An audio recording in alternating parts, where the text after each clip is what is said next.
कार्यक्रम सुनेर बसिनुभएका प्रिय श्रोताहरूलाई म जय मसीह अनि नमस्कार भन्न चाहन्छु। कार्यक्रम आशाको जीवनमा तपाईँलाई पुनः स्वागत छ। कार्यक्रम प्रस्तुतमा कमल इत्यादि तपाईँको साथमा उपस्थित भइसकेको छु। म आशा गर्दछु कि यो कार्यक्रम सुने तपाईँले जीवनमा एउटा यस्तो निर्णय लिनुहुनेछ जसले तपाईँको भविष्यलाई सही दिशा दिन मद्दत गरिरहेछ। आजको एपिसोडको शीर्षक रहेको छ स्वास्थ्य क्षेत्रमा क्रिस्चियन योगदान। स्वास्थ्य क्षेत्रमा क्रिस्चियन योगदान। हाम्रो घर धादिङ हो, तर जागिरको सिलसिलामा मेरो बुबा गोर्खा पुग्नुभयो, गोर्खा सदरमुकाम। उहाँ राष्ट्रिय वाणिज्य ब्याङ्कको कर्मचारी हुनुहुन्थ्यो। प्रसुति गराउन उहाँले आमालाई केही घण्टा परको अस्पतालमा लिएर जानुभयो। ती दिनमा अस्पतालमा प्रसुति गराउने चलन दुर्लभ भए तापनि घरमै प्रसुति गराउँदा बच्चा मरेको जानकारी पाएको कारणले गर्दा आमाले सुरक्षित प्रसुति गराउन अस्पतालमा आमालाई पुर्याइएको थियो। अनि 3 मार्च 1980 मेरो जन्म भयो।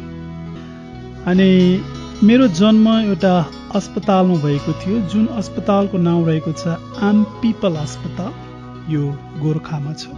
1969 यो अस्पतालको थालनी भएको थियो, स्थापना गरिएको थियो। यसलाई स्थापना गरेको थियो एउटा संस्थाले, जसको हेडक्वार्टर अर्थात् केन्द्र काठमाडौँमा छ। अनि त्यो संस्थाको नाउँ रहेको छ United Mission to Nepal. 2001 United Mission to Nepal अर्थात् युएमएनले आम पिपल अस्पताल स्थानीयहरूको जिम्मामा सुम्पिदियो। 2003 देखि नेपाल मेड नामक जर्मन गैर सरकारी संस्थाले यस अस्पताललाई सहयोग गर्दै आएको छ र यसले 52 वर्षको इतिहास निर्माण गरिसकेको छ। आज म तपाईँको बीचमा स्वास्थ्य क्षेत्रमा क्रिस्चियनहरूले के कस्ता योगदान दिएका छन् त्यो कुरो परिचर्चा गर्न चाहन्छु। अर्थात् आजको शीर्षक रहेको छ स्वास्थ्य क्षेत्रमा क्रिस्चियन योगदान। येशूको जीवनी पढ्ने मान्छेहरूलाई थाहा छ कि येशू आजभन्दा झन्डै 2000 वर्ष अगाडि मानव चोलामा यस धरतीमा हुनुहुन्थ्यो। त्योभन्दा अगाडिको संसार र त्योभन्दा पछाडिको संसारलाई नियाल्नेहरूले के भन्छन् भने येशूभन्दा अगाडिको संसार अस्पताल बिनाको संसार थियो, जहाँ परोपकारको कुनै मूल्य थिएन, न त मानवीय जीवनलाई आदर नै गरिन्थ्यो। येशू जन्मनु भएको संसारलाई रोमी मूल्य मान्यताले प्रभाव पारेको थियो, ग्रीक मूल्य मान्यताहरूले प्रभाव पारेका थिए। अनि त्यो ग्रीक रोमी संसारमा क्रिस्चियन धर्मको उदय भयो, क्रिस्चियन आस्था जन्मियो। यो ग्रीक रोमी संसार प्राय क्रूर थियो, अमानवीय थियो। कमजोर र बिरामीहरू तिरस्कार गरिन्थे। गर्भपतन, शिशु हत्या, शिशु त्याग जस्ता अमानवीय अभ्यासहरू व्यापक रूपमा अभ्यास गरिन्थे। डाक्टरहरूको थिए, टुनामुना गर्नेहरूलाई डाक्टरहरू भनेर चिनिन्थ्यो। महामारी आउँदा रोमीहरू डरले भाग्ने गर्थे, बिरामीहरू मरुन् भनी त्यसै छाडिदिन्थे। रोमीहरूको दृष्टिकोणमा बिरामीलाई मद्दत गर्नु मानवीय कमजोरी थियो। जबकि यसको शिक्षाको प्रभावमा परेर क्रिस्चियनहरूले बिरामीको मद्दत गर्दा तिनीहरूले बिरामीको मात्रै सेवा गरेका हुँदैनथे, तर स्वयं उहाँको अर्थात् परमेश्वरलाई तिनीहरूले सेवा गरिरहेका हुन्थे भन्ने कुरो तिनीहरूले बुझे। यसरी बिरामी र खाँचोमा परेकाहरूको आवश्यकता परिपूर्ति गर्नु कमजोरी नभएर ताकत थियो भने स्थापित गर्ने मान्छेहरू थिए क्रिस्चियनहरू। अर्थात् येशूका अनुयायीहरूले बिरामी र खाँचोमा परेकाहरूको आवश्यकता परिपूर्ति गर्नु राम्रो काम हो, यो ताकत हो, शक्तिशाली कुरो हो भने स्थापित गर्यो। इतिहासभरि स्वास्थ्यको क्षेत्रमा क्रिस्चियनहरूको उल्लेखनीय योगदान देख्न पाइन्छ। ख्रिस्टीय मतका संस्थापक येशू स्वयं सर्वाङ्गीण चङ्गाईकर्ता हुनुहुन्थ्यो। उहाँले आत्मासँग सम्बन्धित कुराहरू मात्रै सिकाउनु भएन, तर शरीरसँग सम्बन्धित कुराहरू पनि सिकाउनु भयो। अर्थात् मानवीय जीवनको हरेक पक्ष बारे येशूले शिक्षा दिनुभएको छ। येशूको जीवनी बारे लेखिएका 4वटा सुसमाचार सर्वाधिक अघिल्ला जीवनीहरू ती सुसमाचारहरू पढ्दा हामी पाउँछौँ कि यीशुले दृष्टिविहीनलाई दृष्टि दिनुभयो, बोल्न नसक्नेलाई बोली दिनुभयो, सुन्न नसक्नेलाई सुन्न सक्ने तुल्याउनुभयो, हिँड्न नसक्नेलाई हिँड्न सक्ने बनाउनुभयो, कुष्ठरोगीलाई निको पार्नुभयो। यीशु आत्माको मुक्तिदाता मात्रै हुनुहुन्थेन, तर शरीरको चङ्गाइकर्ता पनि। वास्तवमा 4वटा सुसमाचारमा उहाँका चङ्गाइका घटनाहरू मनज्ञ छन्। उहाँका एकजना जीवनीकार जसको नाम हो मत्ती 4:23 उनी यसरी लेख्छन्, अनि यीशु मानिसहरूमा भएका हरेक किसिमका रोग र शारीरिक दुर्बलता निको पार्दै सारा गालिलभरि घुम्नुभयो। उही लेखकले अर्को खण्डमा यसरी लेखेका छन्, म बिरामी थिएँ, तिमीहरू मलाई हेर्न आयो। येशूले मानव जातिको आत्मिक अवस्थासित मात्रै सरोकार राख्नु भएन, तर उसको शारीरिक अवस्थासित पनि।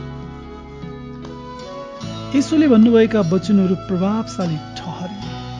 उहाँले सिकाउनुका अतिरिक्त बिरामीहरूलाई दया पनि देखाउनुहुन्थ्यो र कयौँलाई निको पनि पार्नुभयो। शारीरिक चङ्गाई येशूको सेवा कार्यको महत्त्वपूर्ण पक्ष थियो। इतिहासलाई केलाउँदा हामी देख्छौँ कि येशूको शिक्षाको प्रभावमा नै अस्पतालहरू निर्माण भए। सुरुका क्रिस्चियनहरूले गर्भवतन, शिशु हत्या जस्ता अमानवीय अभ्यासको विरोध मात्रै गर्दैनथे, तर जुनसुकै जाति, धर्म वा वर्गका मानिसहरूको पनि हेरचाह गर्ने गर्थे। औषधिप्रति सुरुका क्रिस्चियन मण्डलीका प्रमुख लेखकहरूको सकारात्मक दृष्टिकोण रहेको हामी पाउँछौँ। दोस्रो तेस्रो शताब्दीका ईश्वरशास्त्री ओरिगेनले औषधिलाई मानव जातिका निम्ति फाइदाजनक अपरिहार्य ठाने। त्यस्तै अर्का ईश्वरशास्त्री तर्तुलियनले औषधि प्रयोग क्रिस्चियनहरूका निम्ति उपयोगी छ भनी विश्वास गरे। चौथो शताब्दीमा ख्रिस्टीय मतले वैधानिकता पाएपछि क्रिस्चियनहरूले मनज्ञ ठाउँहरूमा अस्पतालहरू निर्माण गर्न थाले। यहाँ तपाईँले बुझ्नुपर्ने कुरो के छ भने अघिल्ला 3 शताब्दीसम्म मण्डली सतावटमा परेको थियो। यसलाई अवैधानिक ठानिएको थियो। क्रिस्चियनहरू सतावटको तारो बनेका थिए। तरै पनि उनीहरूले आफूले दुःख कष्ट भोगे तापनि अरूहरूको सेवामा उनीहरू तल्लीन रहिरहेका थिए। र जब चौथो शताब्दीको आरम्भतिर, खास गरी 313 रोमी सम्राट कन्स्टेन्टाइन महानले क्रिस्चियन धर्मलाई वैधानिकता दिएपछि अब क्रिस्चियनहरू सामाजिक कार्यहरूमा, अस्पतालको निर्माणमा खुलेरै लाग्न थाले। अस्पताल ख्रिस्टीय मतको आविष्कार हो। त्यसैले क्रुसको चङ्गाईको प्रतीकले अस्पतालको प्रतिनिधित्व गर्छ। How Christianity change the world नामक पुस्तक अनुसार कैसरियाका बिशप बासिल महानद्वारा करिब 369 कापाडोकिया अर्थात् आधुनिक टर्की स्थित क्षेत्रमा निर्मित अस्पताल नै पहिलो अस्पताल हो। बासिलले 300 शय्याको अस्पताल निर्माण गरेका थिए। गम्भीर रूपमा बिरामी परेका र अपाङ्गता भएकाहरूका निम्ति यो एउटा ठूलो अस्पताल थियो। मण्डली इतिहासमा हामीले अस्पतालको कुरो गरिरहँदा फेरि एकजना छोरी मान्छेलाई सम्झनु पर्ने हुन्छ जसको नाम हो फबियोला। उनी चिकित्सक थिइन्। मण्डली पिता जेरोमको शिक्षाद्वारा प्रभावित उनले करिब 390 रोममा अस्पताल स्थापना गरे। आफ्ना सबै सम्पत्ति दान दिएकी उनी भक्त क्रिस्चियन थिए। 6औं शताब्दीसम्म आइपुग्दा अस्पताल मठाश्रमहरूको हिस्सा बनिसकेको थियो। मठाश्रम क्रिस्चियनहरूले ज्ञान हासिल गर्ने घर थियो, क्षेत्र थियो। 750 सम्ममा अस्पतालको अवधारणा इङ्ल्यान्डमा पुग्यो। 9औं शताब्दीमा सम्राट चार्ल्स मैग्नेले मनज्ञ अस्पतालहरूको निर्माण गरी बिरामी र गरिबहरूको पक्षमा वकालत गरे। 13औं शताब्दीसम्ममा युरोपमा अधिकांश अस्पतालहरू क्रिस्चियन बिशपहरूको माताहतमा हुन्थे, जो अक्सर धनी परिवारबाट आएका हुन्थे र तिनीहरूले अस्पतालको निम्ति आर्थिक सहयोग गर्थे। आज अस्पतालको अवधारणा सामान्य भइसकेको छ र यो संसारको चारै कुनामा फैलिएको छ। एउटा स्रोत अनुसार आज संसारभरि 1,64,500 भन्दा बेसी अस्पताल अस्तित्वमा छन्। फ्रान्सको राजधानी पेरिस स्थित होटल ड्यू नामक अस्पताल वर्तमान समयसम्म सञ्चालनमा आएको प्राचीनतम अस्पताल हो। यसलाई 651 मा बिशप ल्यान्ड्रीले स्थापना गरेका थिए। श्रोताहरू, आज तपाईले सुनिरहनु भएको छ स्वास्थ्य क्षेत्रमा क्रिस्चियन योगदान। कसरी येशूको शिक्षाको प्रभावमा परेर ख्रीष्टका अनुयायीहरूले गरिब, दुखी, असहाय अनि चोट लागेका मान्छेहरूलाई उपचार गर्नको लागि अस्पतालको निर्माण गरे र त्यो कुरो कसरी फैलिँदै हाम्रो भूमिसम्म आइपुगेको छ भन्ने कुराहरू आज तपाईँले सुनिरहनु भएको छ। हातमा बत्ती लिएकी केटीको बनामले चिनिने फ्लोरेन्स नाइटिङ्गेललाई आज विश्वले आधुनिक नर्सिङ पेसाको संस्थापकको रूपमा आदर गर्दछ। 1820 मा इटालीमा जन्मेकी उनले मानव जातिको स्वास्थ्यको रेखदेखमा अपार योगदान पुर्याएकी छ। उनकै प्रयासमा सारा संसारभरि नर्सिङ पेशा एउटा आदरणीय पेशा बनेको छ। उनी ख्रीष्टका सच्चा भक्त थिइन्। उनले आफ्नो कामको प्रेरणा प्रभु येशू ख्रीष्टबाट पाएकी थिइन्।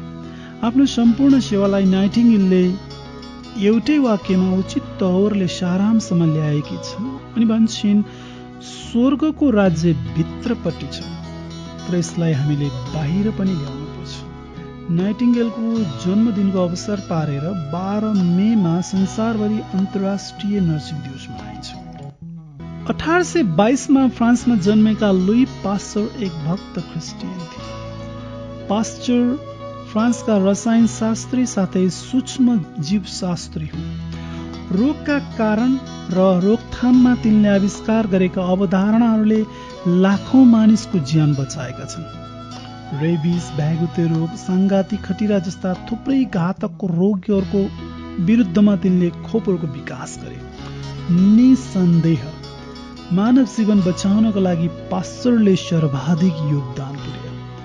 तिनले भनेका छन्, जति धेरै म प्रकृतिको अध्ययन गर्दछु त्यति नै धेरै म परमेश्वरको कामदेखि छक्क पर्दछु। 1864 मा अन्तर्राष्ट्रिय रेड क्रसको स्थापना गरियो। रेड क्रसको स्थापना गर्न हेनरी डुनान्टद्वारा लिखित मेमोरी अफ सल्फेरिनो नामक पुस्तकले प्रेरणा दिएको थियो। स्विजरल्यान्डमा जन्मेका डुनान्ट रेड क्रसका संस्थापक साथै नोबेल शान्ति पुरस्कारका प्रथम प्रापक हुन्। तिनको जन्मदिनको अवसर पारेर 8 मेमा विश्वभरि अन्तर्राष्ट्रिय रेड क्रस दिवस मनाइन्छ। डुनान्टको क्रिस्चियन आस्थाले तिनलाई यस्तो संस्थाको स्थापना गर्न प्रेरित गर्यो जसले मृत्युको मुखमा पुगेकाहरूलाई फर्काएर ल्याउन मद्दत गर्दछ। रेड क्रसले लाखौं मानिसको ज्यान जोगाएको छ, जुन संस्थालाई ख्रीष्टका अनुयायीले स्थापना गरे। 82 वर्षको दीर्घायुमा डुनान्टको मृत्यु हुँदा तिनले मृत्युशय्यामा यसो भनेका थिए, पहिलो शताब्दीमा जस्तै म ख्रीष्टको एक चेला हुँ र त्योभन्दा बढी केही होइन। यी विश्वमा स्वास्थ्यको इतिहास, अस्पतालहरूको इतिहास, कसरी यी विकास हुँदै हुँदै हुँदै आइपुगेका रहेछन् भन्ने कुरो तपाईँले सुनिरहनुभएको छ। नेपालको अवस्था के छ? नेपालमा प्राचीन समयदेखि नै आयुर्वेदिक औषधिको प्रयोग हुँदै आएको छ। 17औं शताब्दीका मल्लकालीन राजा प्रताप मल्लले क्रिस्चियन मिसनरी डाक्टरहरूलाई उपत्यकामा बस्ने अनुमति दिएका थिए। ती मिसनरीहरूले बिफरका बिरामीहरूलाई उपचार गरी काठमाडौँबाट स्वास्थ्य सम्बन्धी विपत्ति हटाउन भरमग्दुर कोसिस गरे। तर पृथ्वीनारायण शाहद्वारा मल्ल राजाहरू पराजित भएपछि 1768 मा क्रिस्चियन मिसनद्वारा स्थापित क्लिनिकहरू बन्द हुन पुग्यो। 1889 मा वीर शमशेर राणाले 15 शैय्याको वीर अस्पताल स्थापना गरे, जसलाई नेपालको सबैभन्दा पुरानो अस्पताल भनेर चिनिन्। 1951 सम्ममा नेपालका सबै अर्थात् 65 जिल्लामा कम्तीमा एउटा अस्पताल स्थापना भइसकेको थियो। प्रजातन्त्रको आगमनसँगै स्वास्थ्य क्षेत्रले फड्को मारे। 1954 मा युनाइटेड मिसन टु नेपालले पाल्पामा तानसेन अस्पताल स्थापना गर्यो। इतिहास र वर्तमान समयमा क्रिस्चियनहरूप्रति नेपाल सरकारको जस्तो सुकै दृष्टिकोण रहे तापनि विभिन्न सङ्घ संस्था मार्फत काठमाडौँ, पोखरा, डडेलधुरा, पाल्पा, सुर्खेत लगायत विभिन्न ठाउँहरूमा क्रिस्चियनहरूले अस्पतालको निर्माण गरी नेपालीहरूको स्वास्थ्य लाभको निम्ति उल्लेखनीय योगदान पुर्याएको तथ्य काँचै छर्लङ्ग छ।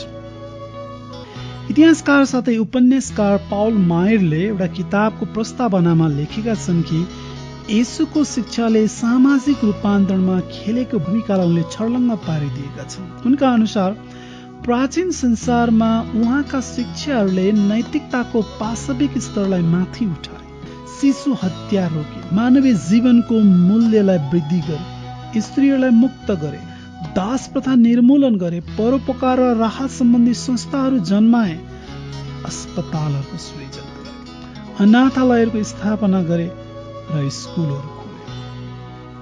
क्रिस्चियन शिक्षालाई जीवनमा उतारिएको खण्डमा मानिस स्वस्थ मात्रै हुँदैन, तर ख्रिस्टीय मतले नै अस्पतालको उत्पत्ति र विकासमा महत्त्वपूर्ण भूमिका खेलेको छ।